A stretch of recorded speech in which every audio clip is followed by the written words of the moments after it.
ikapelekwa kwa Judge Korir tarehe 27. Judge Korir naye akajitoa kusema kwamba ashasikiliza hii kesi na ashaipa nguvu BBI iendelee, kwa hivyo pengine hataweza kubadilisha msimamo wake.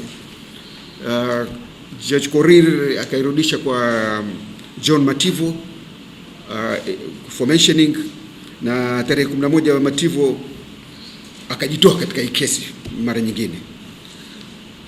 Ikapelekwa kwa Pauline Nyamweya, na Nyamweya pia akajitoa katika hii kesi. Ikatolewa tena ikapelekwa kwa Jan Makau tarehe 13 Julai. Makau naye akairudisha kwa Judge Korir. Sasa tunaona kwamba majaji wote ambao wanasema Judicial Review and Constitution and Human Rights Division wote wamekataa. Kwa hivyo kesi hakuna jaji yote mwingine Nairobi inaweza kutazama.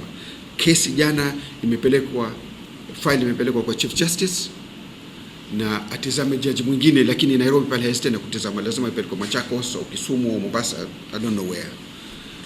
Na hili jambo linatutia wasiwasi kabisa, kwa sababu ikiwa majaji wapelekiwa kesi ambao kwa sheria wao watizame kwa mujibu wa sheria inasema nini, sasa wao wanajitoa katika hizi kesi kwa sababu wanaogopa mambo ya BBI, kwa sababu ni msimamo wa rais pamoja na Raila Odinga.